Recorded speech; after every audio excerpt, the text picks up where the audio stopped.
Hello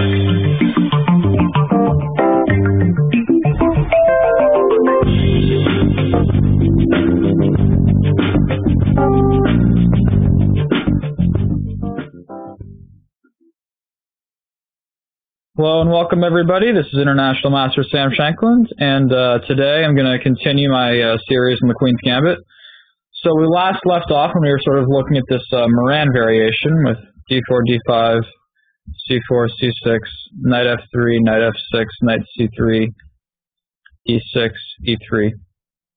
And I think it's quite an interesting position. We're looking at knight bd7, queen c2, bishop d6, and the last thing we looked at was g4, which is one of my personal favorites. But here we're going to look at bishop d3, which is being played a lot these days.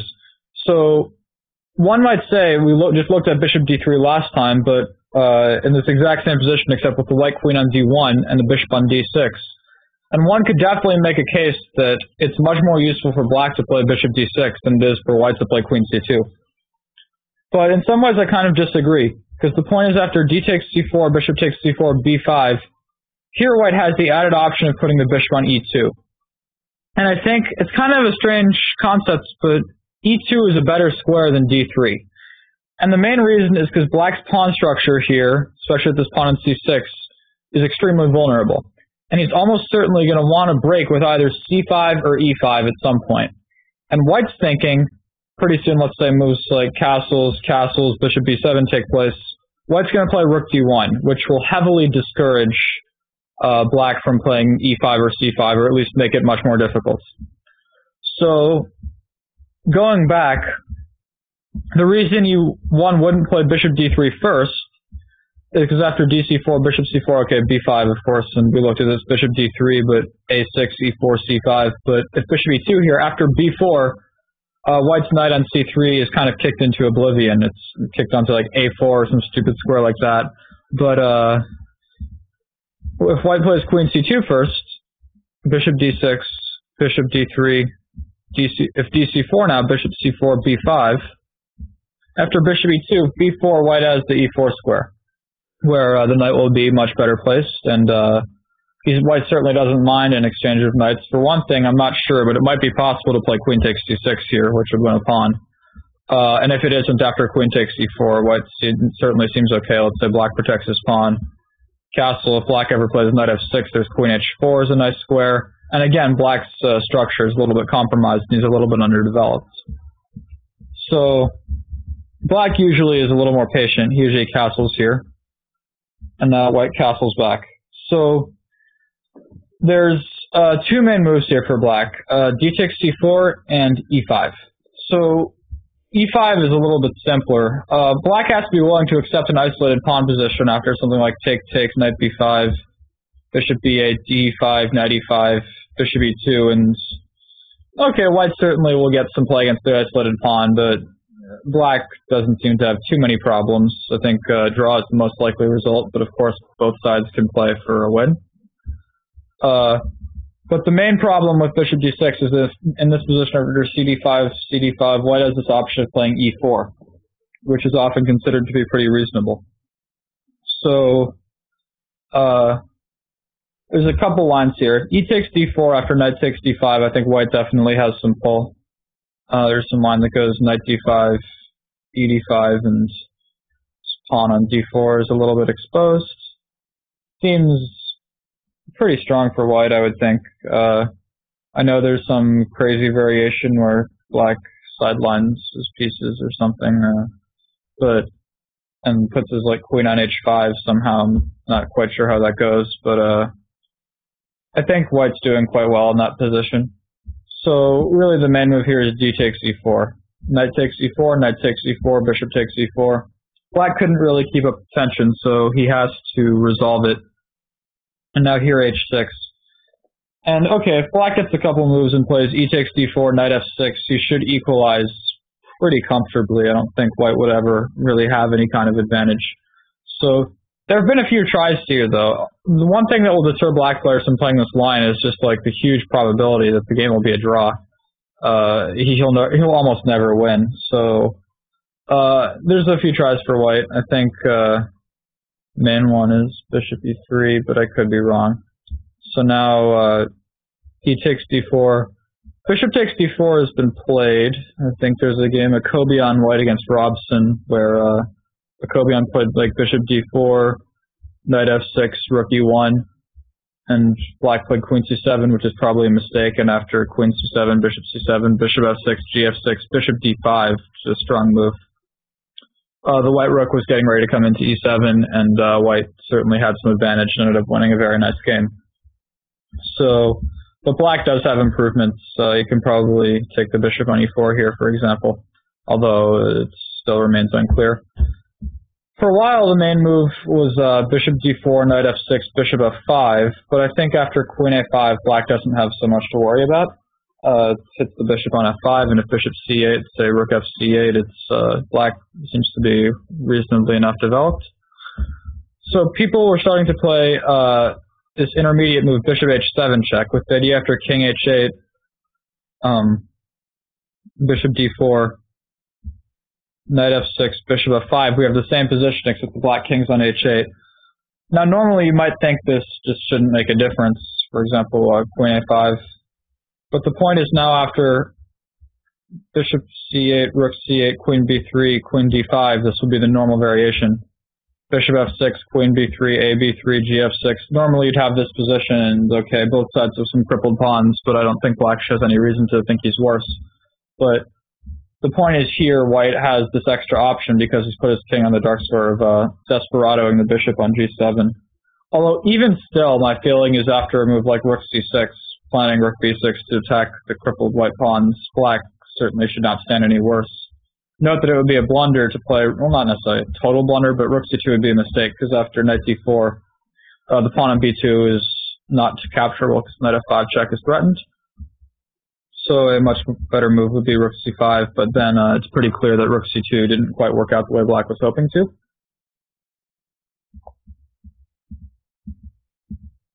So that's a pretty simple variation, I think. But far and away the more complicated one, and the one black should play if he wants to try to play for a win, is dc4, bishop c4. So a lot of moves have been played in this position. I once played queen e7 here, which is considered dubious, and I think it's actually better than his reputation, but on the whole it's not the best move. I've analyzed this position quite deeply because I play it for both colors, and I think it's very interesting. One of the main ideas is to play b5, and now there's a line that goes bishop d3, bishop b7, a3. White is thinking he wants to play b4. That way he stops black's play with c5. He's also prevented b4. Black plays a6, and now b4. And now that white has played b4 and made a little hook to attack, black will often hit him with a5. Rook b1, take, queen e7, trying to put pressure on the pawn. So here white often goes on some sort of little escapade with e4, and the idea is to play e5. If bishop b4 after e5, the knight is hit when it moves, h7 hangs, and black is probably in some trouble. So black plays e5 here, and then knight e2. So if bishop b4 again after d5, it's not immediately clear what to do. Or sorry, if bishop b4, they play knight g3 first, g6, d5, and of course you can't take back because then the end b4 will hang, leaving white up a piece. But they usually play knight g4 here, and now e6 is a strong move, like breaking up black's kingside pawn structure. F takes e6. Of course, queen e6 is again impossible because of rook b4. So f takes e6, and now bishop g5. If queen c5, already queen b3 wins the pawn back on e6, although even still the position isn't clear. And basically the position we're getting to is a total mess. And 2,700 players are still debating what's going on in their games, and it leads to very interesting play. There was a recent game from my friend Vinay Bhatt. I suspect he may write an article on this game later on that you might want to check out, although I don't know if he's actually done it yet, where he played e takes d4 in this position. His idea being after knight f5, which was white's main threat, he has the c5 square for the queen, after which he's better. So white has to play e5. And now this looks very strong, because it gets rid of the black knight, and white will take on h7 and really mess up the black king side. He's going to recapture on d4. He's getting space in the center. But Vinay's idea was knight takes e5, knight e5, and c5, and suddenly he's got these 3 connected pass pawns on the queen side for the piece, and white has some stuff on freeze. Although the guy playing white, strong Kazakh grandmaster Murtas Kazgulayev, played a very strong move here, rook takes b4, shattering the black pawn structure, and after knight c6, it transpires that black is probably lost because he's very likely to lose all 3 of his queenside pawns, and then the 2 pieces against the rook should be enough to win. Like, the main point here is if queen d6, which looks like the right move because it traps the knight, and okay, if bishop b5, rook c8 doesn't seem to help much. There's actually a little tactical trick with knight to f5, and it seems that black's in a lot of trouble because queen c6 is met by knight to e7 check. So that's the line where white brings his bishop back to d3. There's also this line where white plays back to e2, which I think is also interesting. It's been played many times. So bishop b7, rook d1, queen c7. Of course, it's very important for black to move his queen. If he plays a move like a6, then white manages to play e4, because now white will play e5 and gain space in the center, and black does not have time to counter with e5 because his pin's on the d file. So if black plays a move like bishop c7 here after e5, his position is miserable. So main move is queen c7, although queen b8 is also played quite often, both with the same idea of meeting e4 with e5. And you get a very complex middle game. Usually, whoever releases the tension in the center first is going to end up worse. If black plays e takes d4, oftentimes he just lets white's pieces into play. If white plays d5, let's say he does it here after knight e5, immediately black's pieces are getting into play. And there's an imbalanced pawn structure, almost a little bit resemblant of the Benoni, although the piece placement is completely different. And good chances to play for a win for both sides. You have to be very tactically sharp and very patient to play these positions correctly. I'll show one game which I thought was really cool here, one little sub-variation, bishop g5, ed4, rook d4, and now b4 was played. And this position came from the game Akobian playing white against Becerra in the US Championship 2009. And here, I think normally bishop f6 is played, and my feeling is actually white probably gets quite a playable game.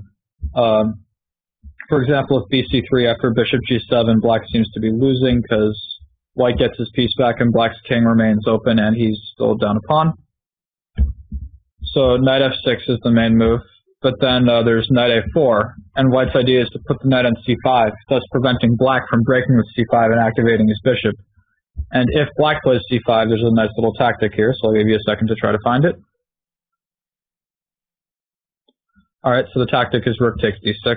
The idea after queen d6, e5 picks up a piece back, and white should be winning with the 2 pieces for the rook.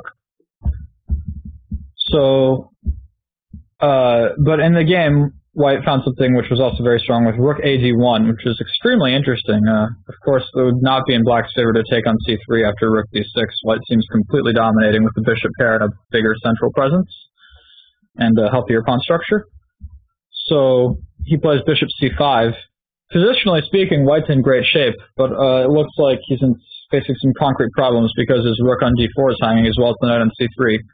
But here at Akobian unearthed a nice exchange sacrifice on d7. And after knight a4, white's position seems very promising because black bishop is a little bit short on squares.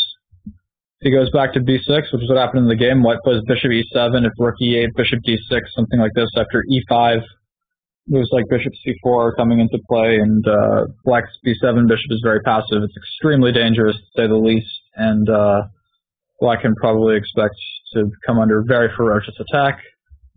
In the game, black sacrificed the exchange back with knight e5, but that didn't solve his problems. And the bishop doesn't really have any other squares. Of course, e7 is illegal, and if d6, then after queen d2, white's piling up on the d file, and after knight c5, which looks like it comes in to save the day, white has a strong move e5, which seems to win the game. Because if knight takes a4, e takes d6, white's going to have a powerful pass pawn in the 7th rank that should decide matters. He's also very likely to win the b4 pawn. And if bishop e7, white simply takes and grabs b4 with the pin to the queen, and white will take a piece back and have a completely winning position. So that was a very interesting game, but since then improvements have been found for both sides. After rook takes d4, the move knight e5 is extremely interesting, for example. Allowing bishop f6, gf6, thinking that, okay, black gets good play against the white king side. For example, g3, bishop c5, followed by knight g4, and there's pretty reasonable play. And, of course, queen b8 is a move in this position as well, after which e4, e5 again is played, and it's also very interesting. But I think I'm going to leave it at that in terms of the Moran stuff, so I can go on to the last little part of the Slav in the Queen's Gambit. So I'm going to go back, and that's what happens if white plays e3 in this position. Oh, sorry, actually, I'm going to go to knight c3, dc4 first. So knight c3, dc4, and now this is a very interesting position.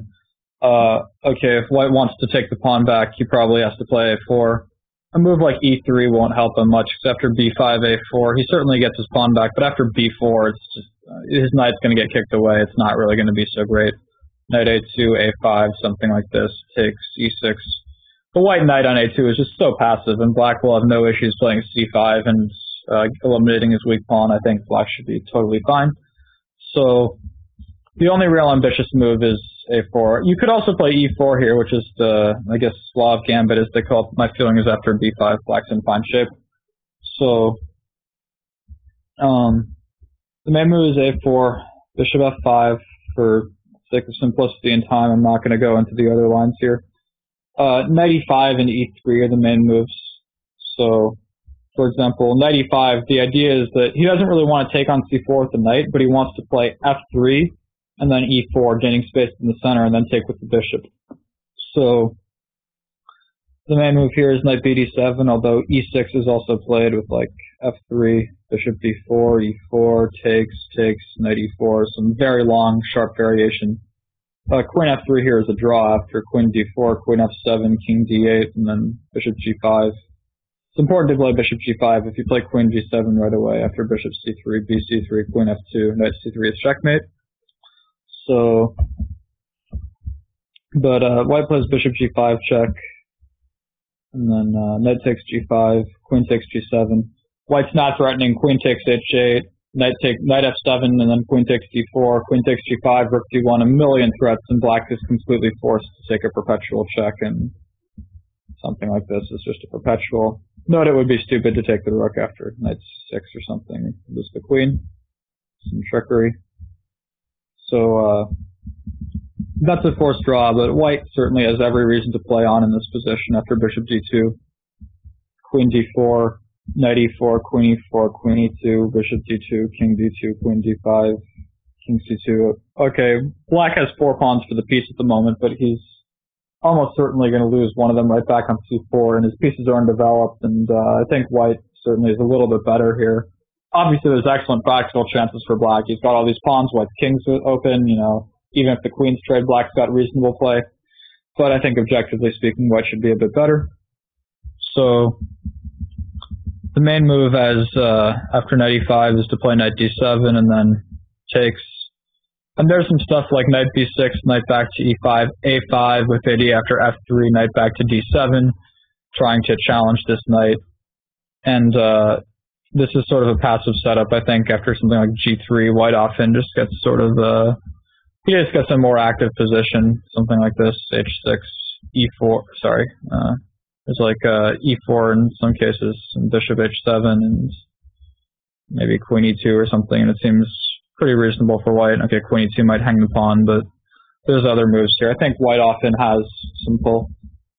E3 is possible as well, bishop g5, but nowadays the main move is queen c7, with the idea black wants to play e5 and castle, probably castle queenside, and get to a really interesting position. Okay, so a move like f3 doesn't work now, because after e5, e4, e takes d4, black's just better. E takes f5, dc3. Black will put the bishop on c5, castle queenside, put the other rook on e8. All of his pieces are active, and white's king is stuck in the center. So the main move is to play g3. The idea of fianchettoing the king's bishop and putting the queen bishop on f4. Okay, black has to play e5, d5, knight e5, bishop f4, knight d7. Note that it would be a blunder to play rook d8 instead of knight d7. Because, because now after queen c1, knight d7, there's bishop e5, knight e5, queen f4, which seems to win the game. So going back, the best move is knight d7, bishop g2, and now two moves are played here: f6 and g5, with the latter being extremely aggressive and very sharp, and f6 being a little bit more passive. And I think in both cases, black's getting fine play. Let's say f6, castle short, castle long. Both sides are going to come under some serious pressure. Black on the queen side, white probably in the center, especially because his queen is lacking some good squares. And just a very interesting position. I think it requires a lot of study. It's being played a lot these days. I remember I saw a recent game, GM-elect Alex Lenderman played, which went rook c1, knight c5, queen e1. And now black sort of took the bait with knight b3, trying to advance. But now after knight b5, queen b8, queen c3, takes, white's completely winning, because he's about to go completely nuts on black's king, start with some sacrifices, and Lenderman won the game very quickly. I also saw another recent game where a5 was played in Ivanchuk Nakamura, and after knight c5, queen e1, knight b3, Ivanchuk had to accept the repetition as follows. And there's just a lot of interesting play in this position. It's double-edged, and both sides have their fair chances. So g5 is a little bit sharper. It's immediately put in question to the bishop. Tactically speaking, it's sound because bishop g5 loses to knight c4. If white takes the knight first, black takes the bishop, and if knight d7, a strong move here, castle's long.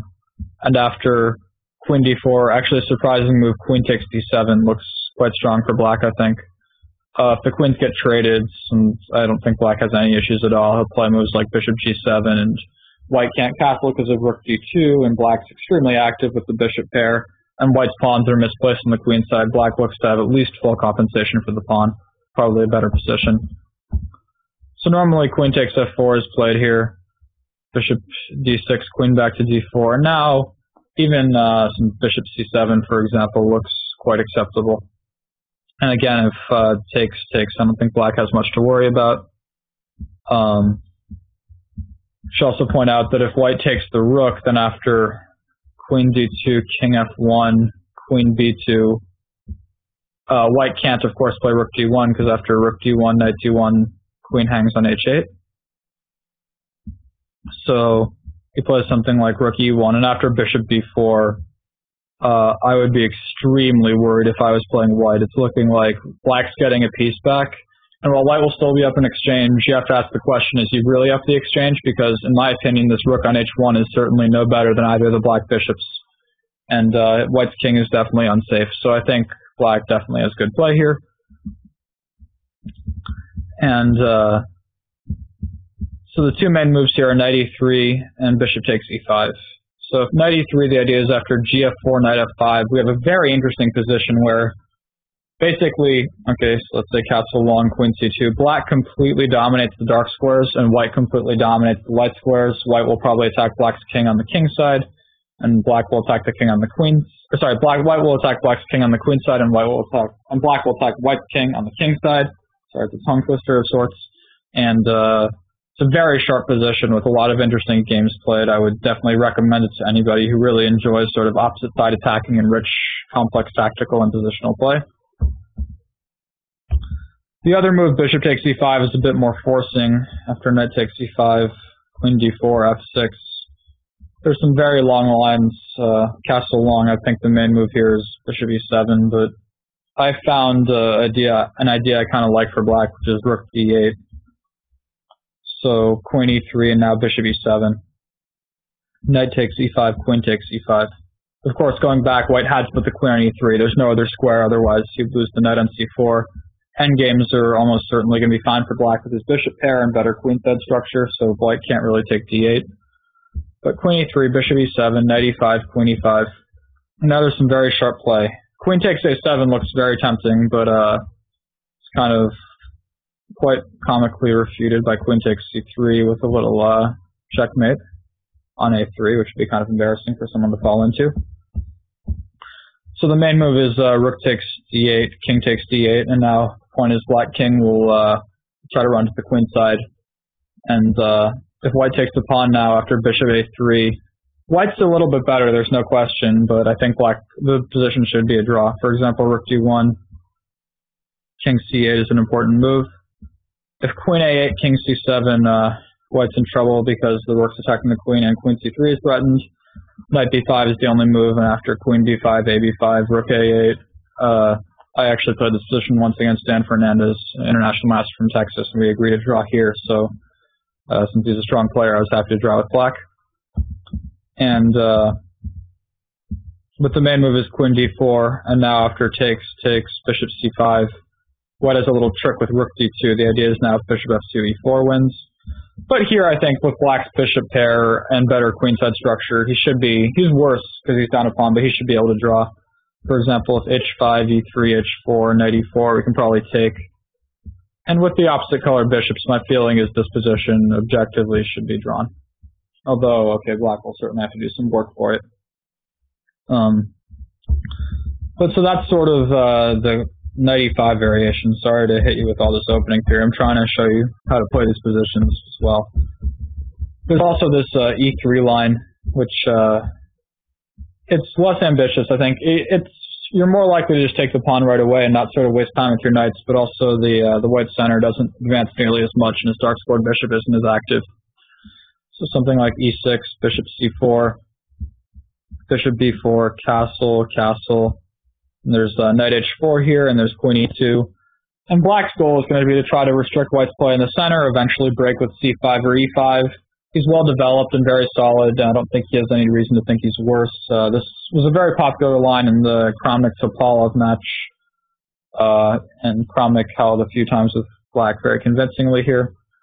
So I think this was very interesting and strong. So I would suggest anybody play this position because while it's very solid for black, it's also rich in positional ideas. And if things go well for him, then he's going to end up better. So I've won plenty of games from this position with black, even though there's no real plan for attack or anything just yet. So I'm going to go back to the position after knight f6, e3. So if e6, the position is very likely to transpose to a Moran after some like knight c3. There is this other option white has is playing b3, which is the recommended system in volume 1 of Grandmaster Boris of Rook's series on how to play 1d4 with white for an advantage, which is a very good series, but I'm not so much of a believer in this particular variation. I think the other analysis he gives is great. I know I pre-ordered the second volume and have it now, so I'm not saying it was a bad book, but I do think that this variation is not the greatest. It says a healthy plan if black plays like in a normal Moran fashion. It's something like this. Knight bd2, castle. I'm just making some moves. Oftentimes he gets into some unpleasantness because white plays like knight e5 and f4, and he's sort of got a built-in kingside attack. He's using the fact that he controls e5 much better than black controls e4 in an otherwise symmetrical position. So white doesn't really have much of an objective advantage here. His position's quite easy to play, and he can definitely generate some initiative with f4, queen f3 to h3, moves like that. But I think there's ways for black to deal with this. For example, knight d7, bishop b2, bishop b4 check, and or maybe even knight e4 first, and sort of play like a Stonewall setup where white maybe hasn't played the best moves, and I think he's fine. Also, there's a move c5 here, which I think is very interesting. With the white pawn still on b2, the position's a little bit better for white, but with the pawn on b3, it's a very different story because white doesn't have as much of an option of taking d5 here, because after knight d5, e4 is impossible.